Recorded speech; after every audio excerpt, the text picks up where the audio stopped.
Tuesday Drive. Yeah, nothing like a bit of disco on a Tuesday afternoon. A hit back from 76, Thelma Houston there with Don't Leave Me This Way. A very, very quick break. And if you like the smell of baking bread, I think you're going to enjoy our next chat.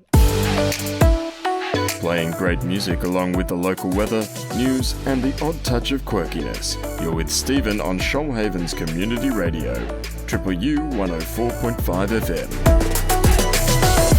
It's 26 to 6. Are you someone like me that likes to visit the local bakery and get your loaf of bread instead of heading to the supermarket? Now, I don't mind admitting I am one of those people, and it's always nice to know that you're supporting a local business as well. And look, we've always known that bakers, they've got to get up early. I mean, super early. And I have great respect for them as someone who occasionally is up at 4 a.m. to produce a radio show. It's not nice. So are these early starts one of the reasons that there's a struggle for apprentice bakers? The South Coast Register's Robert Crawford has written a great article where he spoke with Bakehouse Delight's John Reminis, who I am pleased to say joins me now on today's show. Hello there. G'day, mate. How are you? I am well. Now, how long have you been a baker for, John? Oh, well over 50 years. That's half a century. Just about, yeah. I'm getting a bit old in the tooth doing these days and these hours, etc. So what initially got you started in the industry? I was actually, you weren't allowed to bake in the old days, and there was no Saturday or Sunday baking, and I was 10-year-old, and I used to walk into this little bakery who used to sneakily bake bread on a Saturday and a Sunday, and used to make 6 loaves of bread at a time in a little one-tray oven. Wow. And I just fell in love with it. Then I started going school holidays, weekends, you name it. It was amazing. And I think it's just a thing, you see this, you start with a bit of flour and you see something comes out that's just beautiful and smells good, tastes good. You know, it's great. So it sounds like, you've just had that passion inside you ever since you basically saw that first loaf of bread. You do need passion. And look, you need passion, and it doesn't matter what you do. You say you get up early sometimes, to do the radio show or whatever, and you love what you do. So you have to have some passion for it, otherwise it's a chore. I have to confess, when I get up at 4 a.m. in the morning, I curse a little bit, but once I'm sort of driving towards the studio, then I tend to perk up because I know what's ahead of me. You know what's ahead of you because what you do, you enjoy. Exactly. Now, the article in the South Coast Register says that you've been struggling to find apprentices. Why do you think that is? Look, our industry is a hard gig, a very hard gig. It's early hours or late hours. Most of the time here we kick off. We've got bakers here starting already. We're doing sourdough now and things like that, and we go off through the night. We've got people coming in at 9 p.m. You work Saturday. Well, we don't work many Saturday nights, although we'll be starting that again shortly. But Friday nights, and when your mates are having a great time, you're out working. Okay. Now, and, but it's not just our trade. The coppers, the bloody fireys, the nurses, they all have the night shift as well. It's just someone's got to do it, and it's a job, and it has to be done at night. It's no good us baking all day, and then you get starbread the next day. I'm intrigued. I've always had this vision of a baker starting at 3 a.m. or 4 a.m. in the morning. Why is it that you've got people starting at 9 p.m.? Well, we're just so busy. Right. And we do some wholesale, and the cafes need their product at 7 a.m. in the morning when they open their cafes. In the old days, when I was a young fella first started out, you were not allowed to start before 3 a.m., just against the law, and you got fined. Wow. Okay. Literally. So it's because you're a lot busier these days that you've got these different shifts. So you've got this shift starting at 9 p.m, as you said, to get out to the early start cafes. And so have you still got shifts starting at 3 or 4 o'clock in the morning? No, we have a day shift, and that starts about 6 a.m. Oh, that's not too bad. 6 a.m. No, that's we call that the paradise shift, and everyone would love to get on it. Everyone wants to get on it, and they do 6 till 2 or whatever the hours they do, and and it's good. They don't do any bread on that shift. They do a lot of other stuff. So for someone who starts at 9 p.m, what time would they finish, John? Usually say 9 to 5, 9 to 4, 9 to 6, depending how much work's on. They start 8 o'clock, like we've got blokes here now start at 6 o'clock. They'll go home at 2 a.m. And if it's a quiet night, they'll go home at 1 o'clock. If it's a busy night, they'll go home at 3 o'clock, 4 o'clock. My 9-hour night. My partner's a nurse, and like you, has some very unfavourable hours at the very best of times. But there are highlights in the job. Like, what would you say? Do you think for a baker? Look, it's a satisfaction.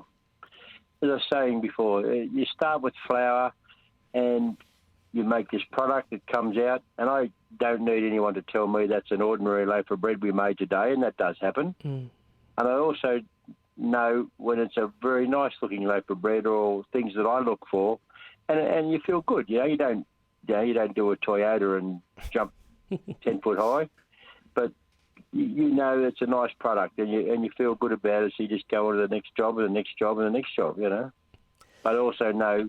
And I have pride in my work, and if I do something that's a bit ordinary, I don't feel good about myself, But I notice people today, I don't know what it is, but if people make a mistake, it'll be right.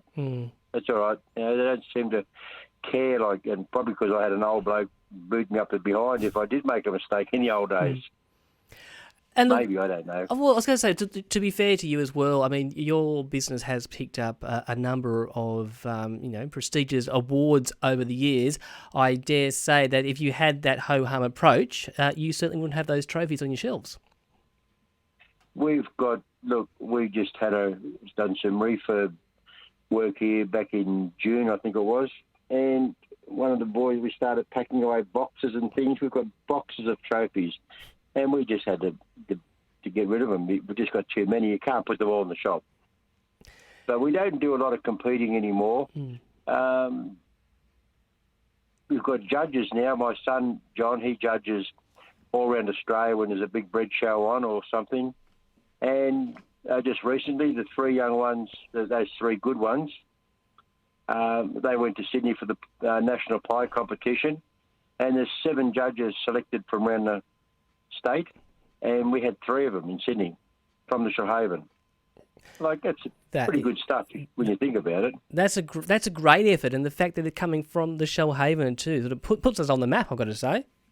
And you would have, it does, and you would have seen in the article those 3, they've won some, they've done some amazing things around the world, and we've got them, working all here. And if you're a young person coming through, and you can work under this, I mean, everyone always says all these great people around the world say, if you want to be the best, learn from the best. And you've got these young people who are, they're great at what they do and they care about what they do. And I don't have to tell them if the product's a bit ordinary or that particular item was a bit ordinary. They damn know, and their pride eats at them, like me.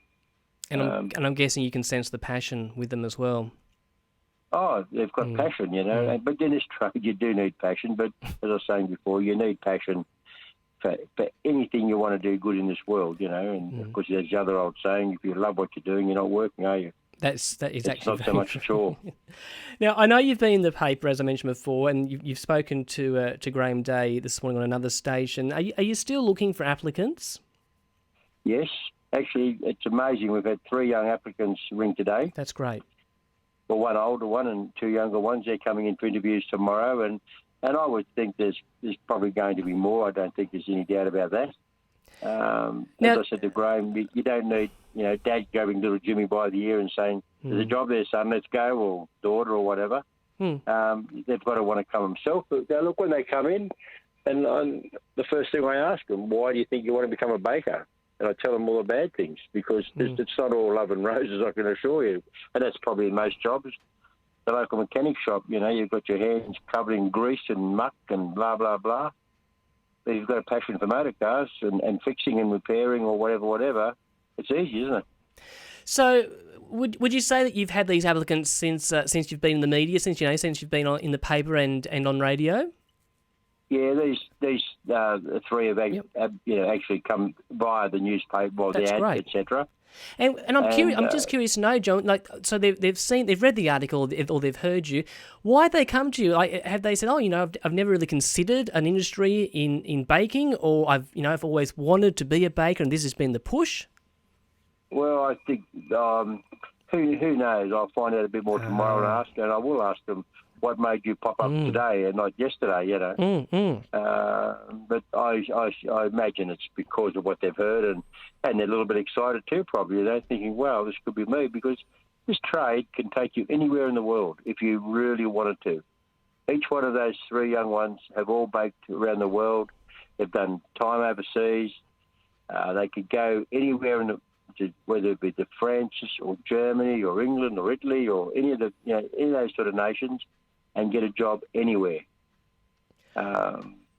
because they have passion and they're good at what they do. I have to say, John, I actually quite enjoy baking my own bread at home. By no stretch of the imagination am I actually any good at it, but I do enjoy it. But I do recall there was one time where I was actually proving my bread. I think that's the correct terminology. And Yes. I'd actually forgotten about it, John. I don't know why I'd forgotten about it. And anyway, so I walked away, left it for a couple of hours. I'd come back, and I swear to you, it resembled something like that 58 film, The Blob. It had just grown, and it was everywhere. Has something like that ever happened to you? Are you so on the ball? Yes. we make some certain breads where you need a lot of it's like sourdough. Yep. Sourdough's a little bit different because there's no yeast and it's a natural thing and it doesn't go so crazy. If you have dough left over, say you've made too much for whatever reason, there might be.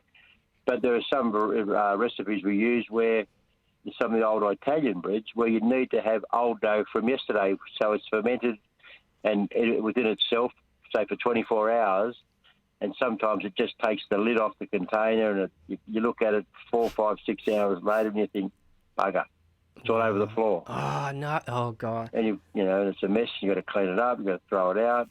And it's not easy to clean up. I've discovered it's quite sticky. It's sticky, yeah. It's horrible. Yeah, you mentioned. You're gone. I was going to say you mentioned sourdough before, which is something relatively new. Is that since the COVID lockdowns that you've started the sourdough? When you say lockdown, like with the COVID-19 restrictions. So when we all went into lockdown, we couldn't basically leave the house unless it was for essential services. Is that when you started baking sourdough bread, or is this something you've done long before that? No. We've been doing sourdough here for the last several years now. Right. And young John's the one that's developed that. I mean, I make sourdough. I made sourdough in 1980, but it was too long before its time. Mm. And our sourdough is pretty damn good, I've got to say. And we get some great reports about it. And it's good for you. And it's a good bread. I mean, people should really only eat sourdough-type breads, because there's nothing bad, and it's just flour, salt, and water. And have you noticed it's become a lot more popular? Oh, it's getting more popular every day. People, our white slice sales are dropping, and the sourdough just keeps growing. That's interesting. Because we find like people with gluten-free problems, they can eat sourdough. Interesting. They don't have the same problems because the gluten gets worked upon within itself. It takes 36 hours to get a loaf of sourdough out of the oven for when you start mixing it. Wow. Literally. Well, there's one reason to go and become a baker. You can make the famed sourdough, John. Yeah, there's lots of things, and we've got pastry cooks or chefs, as they like to call themselves these days.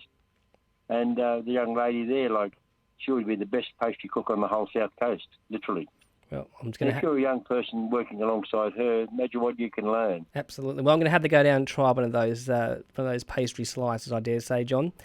Look, I've run out of time, unfortunately, John. I just wanted to thank you so much for your time this afternoon, and look, best of luck with finding some of those apprentices. Yeah, look, we'll be right. I'm getting a bit old to work 100 hours a week. But no, we'll get someone. They do come along. With bakery or bakers have been like hen's teeth the last few years, probably because of the conditions, the long hours, the early hours, the weekends. And but no, look, we survive, and we will get some more young people. And I love seeing young people achieve and learn, and whatever. It gives me great pleasure. It really does. Well, John, it's been an absolute pleasure speaking with you, and I'd certainly look forward to trying with your winning pies again. Thank you for your time. Thanks, mate. Good day, Steve. Nice talking to you. Thanks, John. That was John Reminis there from Bakehouse Delights. And if you're interested, if you want to become a baker, then you can give John a call on 44223438. That's 44223438. And you never know, you might need the next master baker in Nowra. This is Tuesday Drive.